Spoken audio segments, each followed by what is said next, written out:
આજે ગુરુવારે વૈશાખ વદ અમાવસ્યાએ શનિ જયંતિની ઉજવણી સાથે રોહિણી નક્ષત્રને વૃષભ રાશિમાં 5 ગ્રહો સૂર્ય, બુધ, ગુરુ, શુક્ર અને ચંદ્રની યુતિ સર્જાઈ હતી. 9 ગ્રહોમાં શનિ મહારાજની ગતિ મંદ છે અને શનિને એક રાશિનું પરિભ્રમણ કરતા 8 વર્ષ લાગે છે. જ્યારે શનિ મહારાજની દશા હોય, 7.5 કે નાની પનોતી ચાલતી હોય ત્યારે વ્યક્તિને પોતાના જીવનના કર્મોનું ફળ પ્રાપ્ત થાય છે. શનિ કર્મ પ્રધાન દેવ છે. જેમના કર્મો સારા તેઓનું સારું ફળ આપે છે અને જેઓના કર્મો ખરાબ હોય તેઓને શનિ છોડતા નથી. જન્મકુંડળીમાં શનિ જે સ્થાનમાં તે સ્થાન થકી લાભ કરાવે છે. શનિની પનોતીમાં ગભરાવાની જરૂર નથી. જેના અંતર્ગત કારણોમાં શનિદેવ કોઈને ખરાબ ફળ આપતા નથી.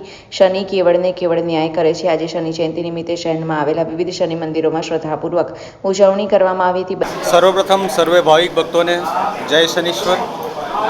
સન્નો દેવી રભિષ્ઠય આપો ભવંતુ પિતે સંજોર અભિશ્રવંતુ નઃ. વૈશાખ વદ અમાસ એટલે કે 6 જૂન અને ગુરુવાર. આજના દિવસમાં વર્ષમાં આમ તો 12 થી 13 અમાસ હોય છે, પણ આજની અમાસનું અત્યંત લાભદાયક ફળ આપનારી અમાસ છે, કારણ કે આજે શનિશ્ચર જયંતિ છે. ભક્તોમાં અને લોકોમાં સામાન્ય લોકવાયકા હોય છે કે શનિદેવ મહારાજના દર્શન માટે ના જવું જોઈએ, શનિદેવ મહારાજની દ્રષ્ટિ પડે તો ખરાબ પનોતી શરૂ થઈ જાય. વાસ્તવિકમાં શનિદેવ મહારાજની દ્રષ્ટિ સાથે સંબંધ છે. જે વિગ્રહમાં શનિદેવ ભગવાનની દ્રષ્ટિ સીધી પડતી હોય ત્યાં દર્શન કરવા કષ્ટદાયક હોય છે. પણ વાત કરીએ સંસ્કારી નગરી અને કલાની નગરી વડોદરા, એમાં હૃદય કહેવાતા વાડી વિસ્તારમાં સ્થિત લગભગ 260 વર્ષથી પણ વધારે પૌરાણિક આ શનિદેવ મહારાજનું મંદિર. અહીં દાદાની મૂર્તિ એક જ કાળા કસોટીના પથ્થરમાંથી કલાત્મક રીતે કંડારીને એવી રીતના બનાવવામાં આવી છે કે ભગવાને પોતાના હાથમાં સૂર્યનારાયણજીને ધારણ કર્યા છે, જેથી કરીને ભક્તો તેમનું સન્મુખ દર્શન સાધારણ અને સામાન્ય રીતના કરી શકે છે, જેનો કોઈ બી ખરાબ પ્રભાવ ભક્તો પર પડતો નથી અને દર્શન શુભકારી, શિવકારી અને કલ્યાણકારી બને છે. અહીં ભક્તોના મનોરથો દર્શન માત્રથી જ સમાપ્ત થાય છે અને પૂરા પડે છે.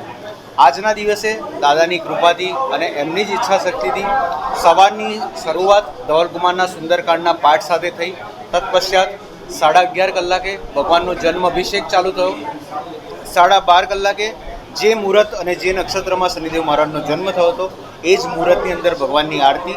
તત્પશ્ચાત સાંજે ભગવાન માટે અન્નકૂટનો મનોરથ છે અને સંધ્યાને સંગીતમય અને ભક્તિમય બનાવવા માટે સિમ્ફોની મ્યુઝિક ગ્રુપ દ્વારા ભજન સંધ્યાનું પણ આયોજન રાખેલું છે. હું આપના મીડિયાના માધ્યમથી તમામ ભક્તજનોને આજના દિવસે નિમંત્રણ આપું છું. આજના દિવસે એકવાર પધારો. આજના દિવસે કરેલા દર્શન, આજના દિવસે કરેલા તપ, આજના દિવસે કરેલા જે કંઈ પુણ્ય કામ હોય છે એનું અનેક ઘણું ફળ મળતું હોય છે. તો આજે આપ સર્વે આવો, દર્શનનો લાભ લો. જય શ્રી કૃષ્ણ. શ્લોક